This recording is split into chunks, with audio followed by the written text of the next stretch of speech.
morning guys!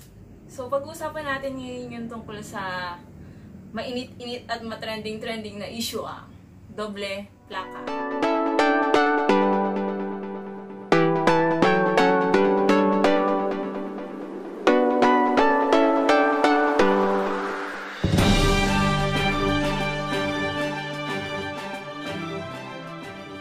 Pangungunahan ko na kayo Huwag kayong magagalit sa LTO kasi ang LTO ay ang nag-i-implement ng rules and regulation na binaba ng gumawa ng batas, which is ang mga senators, yan. Sila yung nagpasya, sila yung gumawa ng batas na isa sa tupad ng LTO. Ang batas na yon ay regarding sa road sector, di ba?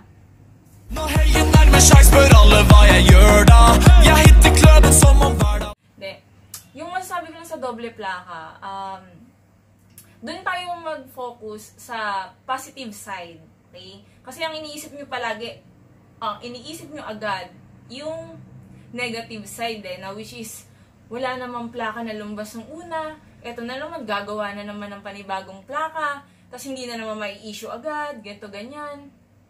Diba? Okay. Mamaya na natin pag-usapan yun. Dito muna tayo sa positive side.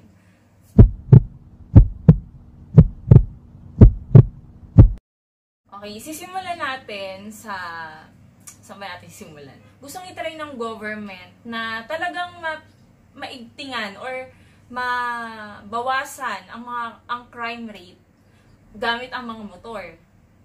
Yung mabilis umiskapo, which is yung motorcycle. Yung mga nararamdaman ng ibang riders natin na nadidiscriminate sila. Kung mag-focus kayo dun sa positive side ng mga ginagawang batas or mga ini-implement na rules and regulation regarding dyan sa motor, na tinatry ng government natin na mabawasan ang crime rate. Okay, number 1 yun. Pero yung sinasabi naman nila na ang kriminal, hindi talaga gagamit yun ng hindi talaga gagamit ng sarili niyang motor or sarili niyang plaka ang ilalagay niya. Siyempre, magpapalit ng yun. Magpapalit siya ng ibang motor or ibang plaka, di ba? Tapos sa mga krimen na ganyan, yung ginagawa nila na na kukuha ng ibang plaka, ilalagay sa kanilang mga motor o sa kanilang mga sasakyan.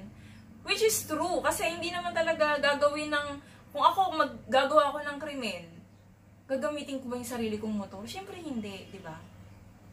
Inisip din ng government na yun na lagyan ng plate or decals sa harapan. Kasi yung ibang mga, sa umaga or, kasi pag sa tingin ko sa gabi kasi hindi talaga siya makikita. Hindi siya visible, talaga aminin na talaga natin na, halimbawa, gabi, tapos nagra-ride ka, nakabukas yung headlight mo. Yung decals mo nando dun sa may visor or nando sa baba. Sa tingin mo, pag dumaan ka sa isang CCTV or may may tao dyan na nakagipan ng camera or witness, ganyan. Mahihirapan ka talagang makikita Hindi mo talaga makikita yon kasi yung liwanag ng headlight mo talagang pasabog yan, hindi talaga makikita kahit nga minsan yung sarili natin, hindi nga natin alam. Karamihan dyan, pag nga ako nagre-ride, hindi nga alam, babae pala ako, diba?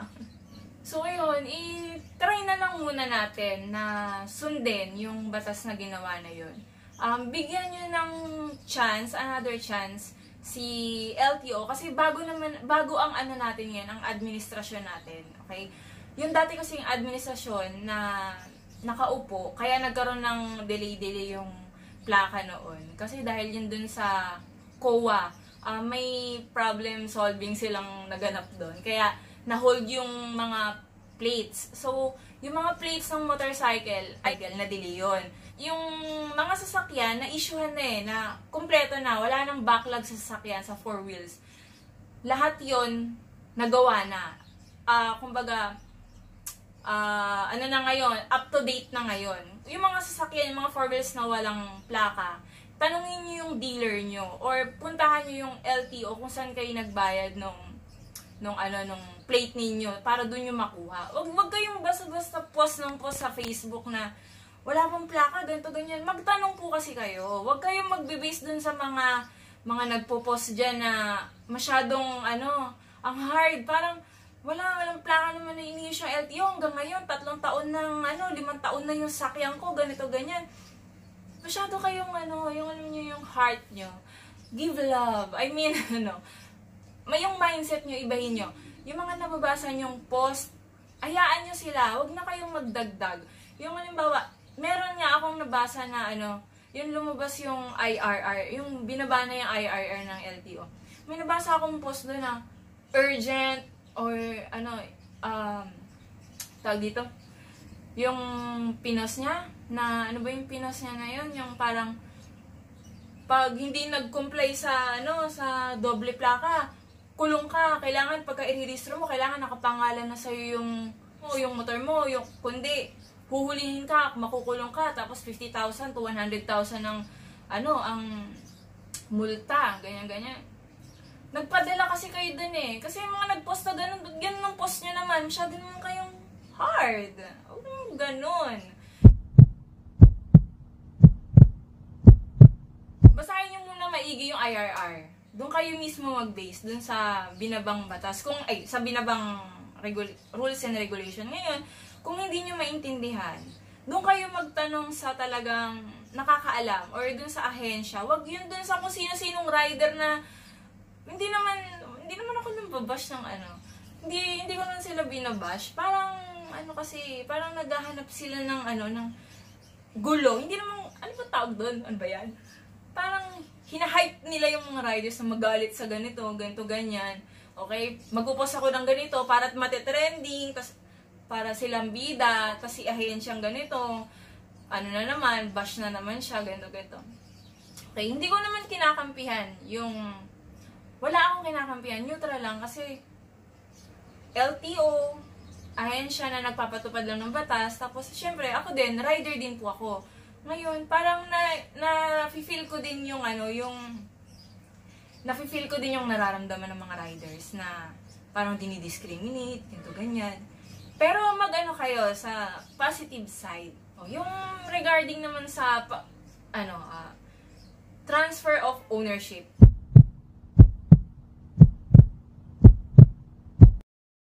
Dapat kasi pag once na nabili mo talaga yung sasakyan or yung motor mo, ipa-change mo na sa pangalan mo. Ito si owner, ito si buyer, okay? Si owner, binenta ngayon kay buyer yung motor niya. So, dapat doon, ipa-transfer na agad ni owner. Lalo na kung yung pinagbentahan niya, hindi naman siya buy and sell. Talagang gagamitin mo for personal use. Huwag mo na ipa-open deed of sale. Ipangalan mo na talaga sa'yo, tapos ipanotaryo mo na, tsaka may i-process ni owner. Okay? Para mapangalan na dun kay buyer. At least walang problema both side. Doon naman sa mga nagba-buy and sell, kaya pina-open deed of sale nila. Bibili niya kay owner ng mura, tapos bibili ni buy and sell, papatungan ng konti, para yung open deed of sale nila, kung sino yung bumili ulit doon kay sana na second owner, doon ay ipapangalan talaga sa third owner na magiging second owner. Nagets ba? Nagets ba? Huwag niyo akong i-bash. Ang lumalabas na, si first owner at saka yung dapat na third owner, yun na yung second owner. At least naka-menos sila sa pagpapa-PNP, pagpapa-affidavit, yung pagpapaprocess, yung pagkukuha ng requirements, pagpapa-transfer sa kay LTO, ganyan, hindi na sila maglalakad. Ngayon, ang nun, nasa pag-uusap na lang nung pangalawang nagbenta, tsaka nung dapat na third owner, kung sino yung magpa-process. Pero kalimitan yan, kung medyo mataas-taas, kung medyo may company or medyo social ang buy and sell, sila nagpa-process nun. Pero, pagka yung man-to-man lang or yung usap kaibigan, ganyan-ganyan na buy and sell talaga siya, buy and sell lang siya na minsan na nagta-transfer na yung bumili para minsan nililes na lang humingi ng discount, ganyan. Hindi ko alam ba't pinag-uusapan natin, mahaba ito yung usapan. So, ano pa ba? Pasensya na pala dun sa mga nag-PPM nung lumabas yung IRR. Kasi kahit kami naman nabigla din naman. Siyempre, di ba? Hindi yung pagkababa nung IRR, alam na agad namin. Hindi hindi po. Siyempre, inaaral din po namin yan. Hindi na porket na may binaba na ganito, magbibigay agad kami ng komento or ng comment sa mga tinatanong niya na totoo po ba na yung ang dami na hype yung mga rider, sasabog ang inbox ko, mga kuyang. Pagkagising ko sa umaga, ano ba yung lumabas? Hindi ko alam yung lumabas. Siyempre, titignan ko, check ko kung ano ba yung lumabas na IRR. Siyempre, babasahin mo, aaralin mo pa po yun. Siyempre, kami naman, mga empleyado lang naman kami. Magtatanong kami din sa mga boss namin kung ano ba yung yung mga ganyan, bakit biglang nag-hype? Totoo ba yun? Baka mamaya fake news naman yun, ganito ganyan, di ba? So, yun nga, na-confirm nga na may binaba nga si LTO na IRR na. Which is, implementing rules and regulation lang. Hindi hindi si LTO ang nagsabi na, uy, double plaka natin to, ha? Kasi ganito, ganyan, na krimen, puro sa motor, ganito. Hindi po, kasi may proseso yun. Simula doon sa pinakataas na ganyan. Tapos, bababa siya sa mga ahensya, ganyan. Tapos, mga empleyado, yan. Ganyan ang cycle niyan. So, tungkol naman doon sa panghuhuli, wag po kayong masyadong kabahan. Wag kayong matakot. Kasi, halimbawa, wala pang ako, magbibiyahe ako, halimbawa, walang plaka, wala pa akong plaka. Hindi ko pa, hindi pa ako ng doble plaka or, ang tawag dito? Yung iba kasi agad yung hype na hype, yung naghanap agad ng supplier ng decal, nagpasukat na ng ng motor niya, ikakabit na sa motor. Ano kayo, LTO kayo? Joke lang. Hayaan nyo, antayin yung mag-issue si LTO ng plaka, di ba? Kung matatagal, pero sure ko, sigurado ako na mabilis na yung proseso ng plaka. Pero kung matagalan, kung abutin ng mga 3 buwan, 4 buwan, 5 buwan, 6 na buwan, ganyan-ganyan, or kung kailanman na abutin, magpasalamat na lang kayo kasi at least, hindi, tag dito, hindi ko yung mahihirapan na poproblemahin nyo agad kung saan nyo ikakabit yung sa harap. Kasi sa likod, walang problema sa likod eh. Yun din yun, yung pagkakabitan nyo ng ganon. Sasakto din yun, medyo malaki lang ng konti. Ang poproblemahin nyo na yung sa harap talaga. Decals naman yun. Hindi nyo kailangan ng bracket, hindi nyo kailangan, ididikit nyo lang. Pero, hindi ko, yung merong mga motor na mahirap kabitan ng sticker. Pero yung, tag dito, karamihan naman na nagre-reklamo, yung mga bumabiyahe, yung mga riders talaga na, may mga sticker naman kayo sa, sa mga motor niya na pinagdidikitan diskartehan na lang po natin talaga. At least, nailagay natin yung, yung decals na yon. Pwede sa visor, pwede dun sa may front fender, ganito, ganyan, di ba? Yung iba nga dyan, nagpaparap. Gusto, maarte, kailangan pulido po yan, kailangan wala pong bubbles, para maganda po tignan, ganito, ganyan. Ganon din yung, nyo sa pagkabit ng decals, na, ay gagandahan ko to para maganda yung motor. Yun ang isipin natin. Huwag nating isipin yung negative side na, huwag nating isipin yung negative side na, hindi naman kasi makikita yan ganito, ganyan, ganyan. Sundin natin, wala namang mawawalang sumunod, diba, sa batas. Lalo na, napakagaan ng pakiramdam kung tayo ay susunod. Napakagaan ng pakiramdam kung ikaw ay walang paglabag or walang tinatago. Takot kayo sa checkpoint. Hindi ko naman takot kayo sa checkpoint.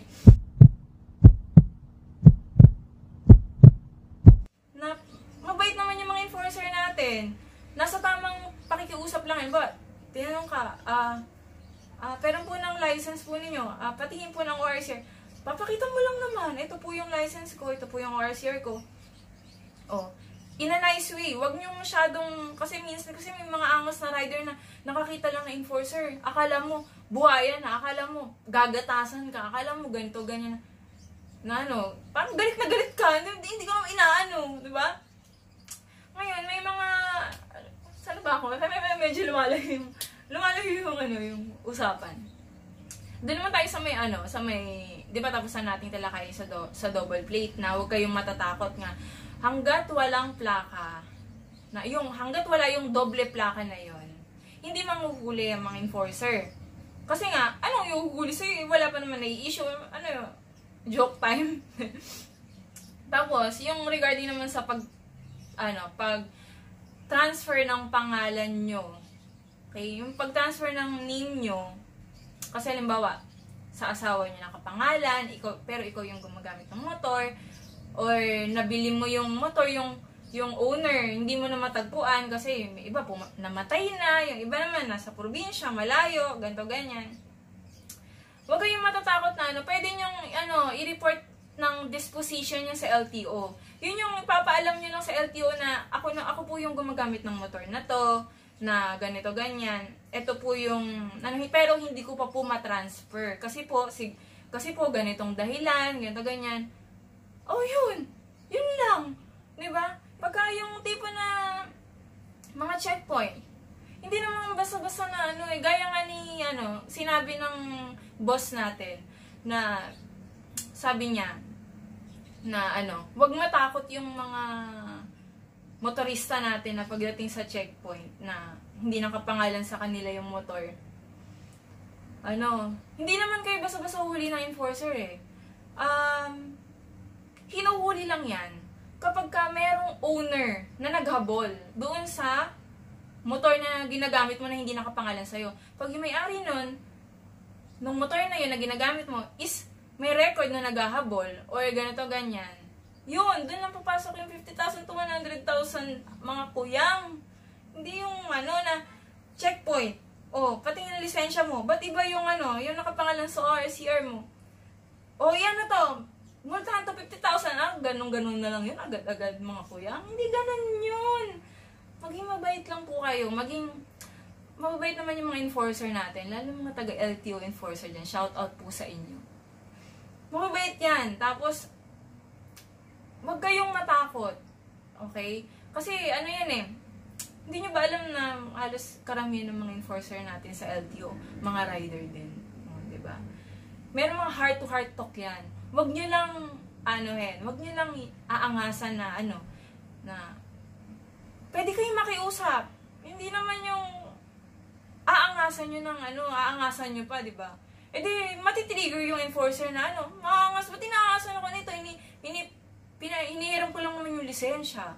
Titignan ko lang naman yung, syempre, susunod lang din naman tayo sa ating, sa ating batas or sa ating trabaho. Ginagawa lang natin yung trabaho natin. Kaya huwag kayong masyadong nagagalit, guys. Okay? Tsaka kayo, ang payo ko lang, medyo laylo lang kayo. Okay? Yun lang naman yung main purpose ko kung bakit ko ginawa tong vlog na to. There's a negative side and there's a positive side. Huwag kayong mag-focus sa negative side. Dito kayo mag-focus sa positive side. Bakit pa ginawa tong batas na to? Okay? Bakit, huwag niyong iisipin na dinidiscriminate yung pagmumotor. Alam ko nararamdaman natin yun na nadidiscriminate yung mga riders, yan, mga two wheels, yan, ganyan-ganyan. Pero, sooner or later yan, nyo rin yan, mararamdaman nyo din yan na, na para din sa atin yun, okay? Hindi lang para sa atin, kundi para sa ibang mga motorista, mga nagdadrive ng mga four wheels, yan, mga pedestrian, yan, para sa ating lahat yan. Kasi, bago naman na yung administrasyon natin, na tinatry yung best nila para sa atin. Okay, na lang tayo, susunod na lang tayo na yun lang, wala naman siguro ko nasabi na masama or ikagagalit nyo. Kung meron man, hindi naman ako ipa-trending, hindi naman ako i-bash. Kaya ako sumasagot eh. Ayoko talaga sumagot ng ng technical. Kumbaga, ayoko maging technical na ayoko maging technical sa yun. Na by the book or by the manual, by the implementing rules and regulation. Susundin natin yun. Pero, meron din namang may tinatawag na breaking the rules. Yung ibig sabihin ng breaking the rules, yung halimbawa, for bang pwedeng i-example natin? Di ba bumaba na yung IRR? Tapos, meron din doon nakalagay sa kailangan mong i-transfer yung pangalan mo sa'yo within 3 to 5 days, ganon. Pagka hindi mo na-file yun, Tapos, nag-report ka naman ng disposition sa LTO na in-explain mo naman yung side mo na in a nice way na ay, sa asawa ko po yan or sa tito ko po yan, ako lang po yung gumagana, ganyan-ganyan. Yun yung mga tinatawag na, hindi naman breaking the rules. Kumbaga parang, pakiusapan mo lang ng maayos, mapagbibigyan naman kayo. Hindi yung, hindi naman kami na, masyadong technical na by the book na, oy, bawal, law is law. Kailangan mag-comply ka. Kailangan, ganyan. O, ticket ka, ganyan. Hindi naman po ganun yan. So, yun, na-explain ko yung side ko. Ano pa ba? Basta nagsasorry ako dun sa mga nag-i-inquire nag-i-inquire. Mga nagtatanong ng mga friends ko na, tungkol sa doble plaka na hindi ko masagot. Kasi, yun nga, kailangan pang pag-aralan at kailangan magtanong sa mga boss natin na para hindi tayo mamali ng sasabihin. Kasi, mas maganda yung magsasalita ka or mag-share ka sa mga friends mo ng tama. Okay, tama para syempre hindi rin mamali yung nila sa buhay, di ba? Ayun. Ano pa ba? May mga friends kasi ako na may mga nagtatanong kasi na na kung bukas sa LTO, ganito, ganyan. Tapos hindi ko na nire-reply kasi mga kuya, ulit-ulit na. Joke lang. Hindi naman. Kumbaga parang pagka mo na nag-open yung LTO, unang-una talaga mababalitaan yan sa mga TV nyo. Buksan nyo lang yung TV nyo. Kung wala kayong TV, radyo, social media, yan. Kakalat naman yan na mga sinishare ng mga talagang legit na, na mga fact-checker, kung tawagin nga nila. Na, nakalagay din naman sa guidelines ni IATF na, pag once na GCQ na yung area, doon mag-open ang mga government offices, na like ng LTO, yan. So, doon lang mag-open. Pag may mga pagbabago naman yun, na ipopost naman yun ng mga fact-checker natin, yung mga legit, yan. Or kung wala kayong tiwala sa social media, manood kayo ng balita. Palagi yun nandoon na sinasabi nila kung mag-open na or kung hindi. Pag makinig lang kayo ng balita, ayun. So, ano pa ba? Ano man tanong mo? Huwag kayong magagalit sa mga enforcer ng LTO. Mababait talaga yung mga yan, ha? Huwag kayong masyadong magpapadala sa mga bad vibes na post or mga hyper, exaggerated. Masyadong exag. Kasi may mga certain riders, hindi ko nila lahat, may mga riders kasi na na magpapatrending siya. Hindi naman totally magpapatrending. Which is, ine-exaggerate yung isang kalagayan, yung isang sitwasyon, ine-exaggerate niya. Para mag-hype yung, yung post niya. Kumbaga, in other term nga, yun nga, magpa-trending nga. Para, syempre, mapag-uusapan, ganyan-ganyan. So, ingat kayo sa mga ganun. Huwag kayo masyado magpapa-apekto. Nakakasira ng yun, ng peaceful life. Nakakasira yun ng ganun. Tsaka, ano pa ba? Okay lang naman mag-post ng mga hinanain nyo sa buhay, mga hanas nyo sa buhay. Kaya huwag na kayo yung parang tipong yung post yung manghihikayat pa kayo. Parang ganun. Parang yung namumuliti ka. Yung parang ganun. Hindi ko yung sinasabi lahat, pero ano ko lang naman. Tayo as a rider lang naman yung ganun. Na huwag kayong matatakot na kesyo na, yan na naman, may binaba na naman na batas. Tapos, dadami na naman ng mga buhaya, tuntuwa na naman yung mga buhaya, ganyan. Ba't ba kami tinatawag na buhaya? Hindi naman kami crocs. Charot lang. Yung mga, gagatasan na naman. Nasa rider din yan eh. Kasi, kung yung rider, okay, na sita, or na sa checkpoint, kung alam mo talaga yung tama, kung alam mo talaga yung rules, yung mga in-implement na batas, kung paninindigan mo talaga yon, okay, in a nice way ha, wala kang magiging problema. Pero kung iisipin mo na nagagatasan ka lang na ganyan-ganyan, yung utak mo mawawala sa focus eh, hindi mo ma-explain yung side mo eh. mag-aano ka na lang, para matapos na, magbibigay ka, ganyan-ganyan. May mga ganyang rider, nasa rider din yan eh. Hindi lang rider, mga drivers, yung karamihan yan sa ganyan. Para wala nang usapan, hindi mo man lang na-explain yung side mo na tama ka naman. Na nasa tama ka, hindi mo na-explain. Para lang matapos yung usapan, magbibigay ka ng ganito, ganyan. Yan. Diba? Nakakainis yung mga ganun. Naku, wag na wag niyong gagawin sa LTO yan. Ito lang, sarili kong opinion to ha. Ito yung nakikita ko talaga. Mga ibang enforcer na ganyan. Hinahayaan lang, lalo na yung mga LGU enforcers. Huwag yun masyado silang binabastos. Hindi yung, magbigay kayo ng respeto, bigyan nyo rin ng galang yung mga LGU enforcer.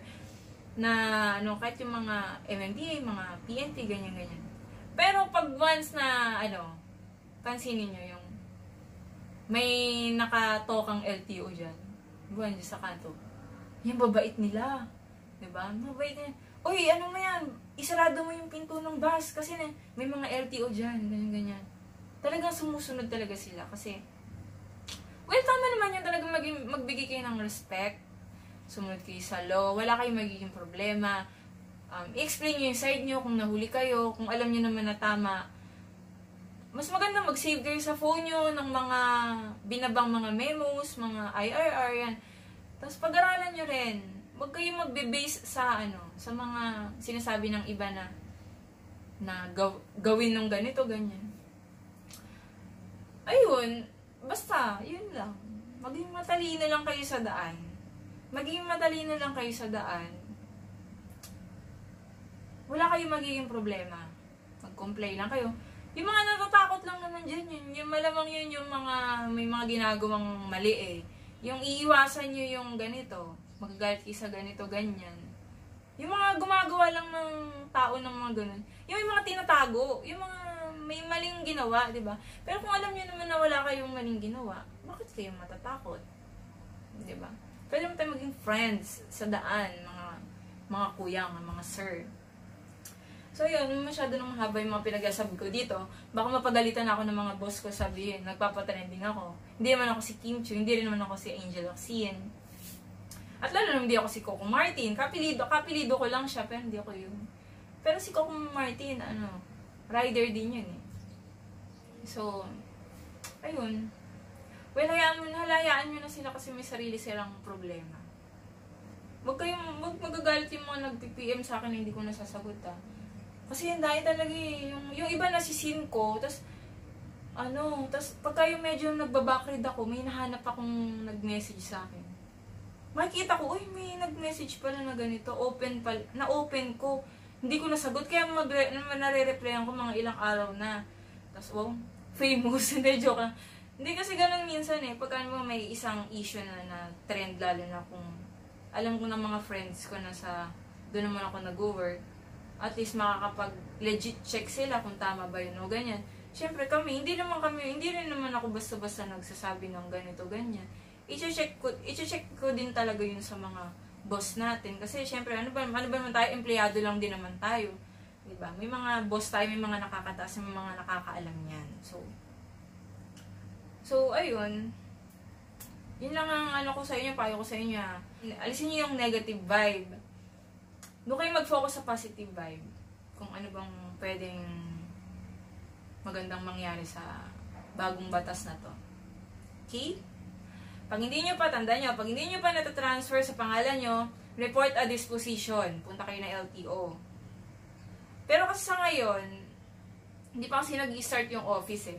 So wala pa yan, hindi pa manghuhuli ng merong itinakdang araw para dyan, na hindi porkit na ibaba na AR, which is, dapat talaga ma-implement na yon.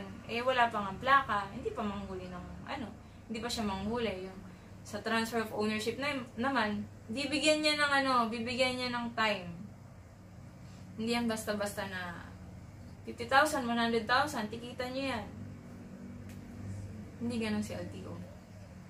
Sige na, baka kung ano pa masabi, makarating pa to sa mga boss ko, mapapalo pa ako.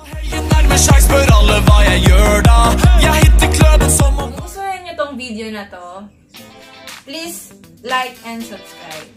Okay, comment nyo na rin sa baba yung mga gusto nyong itanong para kung hanggat maaaring kaya kong sagutin. Sasagutin natin yan. Tapos, yun lang. Siguro pag in-upload ko to, marami na akong magiging basher nito. Huwag naman.